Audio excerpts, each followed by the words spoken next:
दोस्तों, मेरे चैनल पर आपका हार्दिक स्वागत है। पतिता हिंदी सिनेमा की पहली ऐसी फिल्म थी जिसने कुंवारी मां बनने के इशू को बड़ी बेबाकी के साथ उठाया था और समाज में उसकी एक्सेप्टेंस की समस्या को भी पूरी शिद्दत के साथ दिखाया था। आज मैं आपसे 1953 की women oriented social drama romantic film पतिता के बारे में बात करूंगा। उस दौर के कामयाब डायरेक्टर अमेय चक्रवर्ती साहब ने इस फिल्म को डायरेक्ट किया था। देवानंद साहब और उषा किरण इस फिल्म के अहम किरदारों में नजर आए थे। इनके अलावा ललिता पवार, शिवराज, CS दुबे, बेबी चांद, आगा और रामायण तिवारी ने इस फिल्म में सहायक भूमिकाएं निभाई थी। दोस्तों, इस फिल्म की मकबूलियत और इस फिल्म की बेहतरीन कहानी का अंदाजा आप इसी से लगा सकते हैं कि जो इस फिल्म की IMDb रेटिंग है वो 10 में से 8.7 की रेटिंग है। तो ये एक बेहतरीन फिल्म थी। कहानी की पटकथा पर संक्षेप में बात की जाए तो राधा एक गरीब जवान लड़की है जो अपने हैंडीकैप पिता के साथ एक झुग्गी में रहती है और वो अपना और अपने पिता का पेट पालने के लिए भीख मांगती है। भीख मांगने के लिए वो मजबूर हो जाती है। दोस्तों, एक बार भीख मांगते हुए इस फिल्म का जो नायक है निर्मल, ये कैरेक्टर देव साहब ने निभाया है। तो निर्मल उसे भीख मांगते हुए देखता है किसी चौराहे पर। वो उसे भीख मांगने के लिए फटकार लगाता है और उसे अपना विजिटिंग कार्ड देकर कहता है कि इस पते पर चली जाना, तुम्हें काम मिल जाएगा। राधा बहुत खुश है, उसका पिता भी खुश है, क्योंकि कोई भी अपनी खुशी से भीख नहीं मांगता। और धीरे धीरे जो निर्मल है वो राधा की सादगी पर फिदा हो जाता है। वो सरल स्वभाव की खूबसूरत राधा से मोहब्बत करने लगता है और उसे शादी का प्रस्ताव देता है, जिसे राधा स्वीकार कर लेती है। लेकिन इसी दरमियान जो इन झुग्गियों का मालिक है मनोहर और उसका एक राइट हैंड है भीकू, वो राधा और उसके पिता को परेशान करना शुरू कर देते हैं, क्योंकि राधा ने 1 साल का किराया अभी तक नहीं चुकाया है। तो जो झुग्गी का मालिक मनोहर है वो उसे आए दिन परेशान करता है।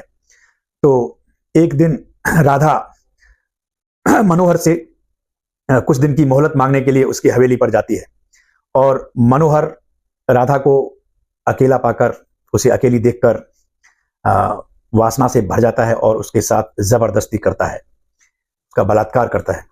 और राधा अपनी इज्जत को लुटाकर बहुत उदास है, वो पूरी तरह से टूट चुकी है।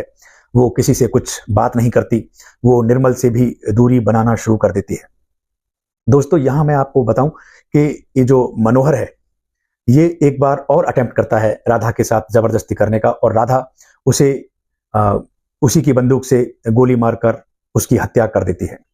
एक वक्त के बाद राधा को ये पता चलता है कि वो प्रेग्नेंट है, गर्भवती है और वो कुंवारी मां बनने वाली है। तो जब उसे ये ख्याल आता है तो वो आत्महत्या करने के लिए निकल जाती है, लेकिन उसे मस्तराम नाम का एक मस्त मौला आदमी आत्महत्या करने से रोकता है, उसे अपने घर ले आता है, बहन बनाकर रखता है, क्योंकि वो लावारिस है और लावारिस का दर्द अच्छी तरह समझता है।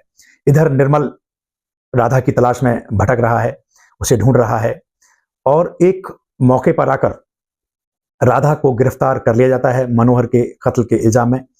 और ये जो अपना निर्मल है और निर्मल की जो माँ है, ये राधा को बचाने के लिए पूरी कोशिशें करते हैं। मामला अदालत तक जाता है, वहां पर राधा को आरोपों से बरी कर दिया जाता है उसकी परिस्थितियों को देखते हुए, और निर्मल राधा को उसके बच्चे के साथ एक्सेप्ट करता है, उससे शादी करता है। फिल्म की कहानी एक हैप्पी एंडिंग पर आकर ठहर जाती है।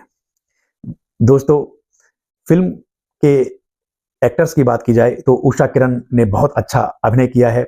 बड़ी ही मासूम लगी हैं, बड़ी ही खूबसूरत तो थी ही, और उन्होंने दर्शकों का दिल जीता है। देवानंद साहब एज यूजुअल बहुत अच्छे लगे हैं, उन्होंने अच्छा अभिनय किया है, थोड़ा संजीदा अभिनय है उनका भी। ललिता पवार ने बहुत अच्छा अभिनय किया है, और जो शिवराज हैं, CS दुबे हैं, ये नेगेटिव कैरेक्टर्स में बड़े बेरहम लगे हैं। दोस्तों, इस फिल्म की खूबी थी इसकी कहानी, पटकथा और इस फिल्म के गाने। इस फिल्म के गानों को शैलेंद्र और हसरत जयपुरी ने लिखा था, शंकर जयकिशन ने कंपोज किया था। इस फिल्म के कुछ गाने बड़े ही अच्छे गाने हैं, जैसे एक गाना है अंधे जहान के अंधे रास्ते, जाएं तो जाएं कहाँ। फिर एक गीत था याद किया दिल ने कहाँ हो तुम। फिर एक गीत था किसी ने अपना बना के मुझको मुस्कुराना सिखा दिया। कोई सितारे लुटा रहा था, किसी ने दामन बिछा दिया। बहुत बढ़िया गाने थे दोस्तों। अंत में इतना ही कह सकता हूं कि ये एक सोशल इशू पर बनी हुई एक बेहतरीन फिल्म थी पतिता। और अगर आपने इस फिल्म को नहीं देखा है तो आप इस फिल्म को एक बार देख सकते हैं, अगर आप क्लासिक फिल्मों के शौकीन हैं तो।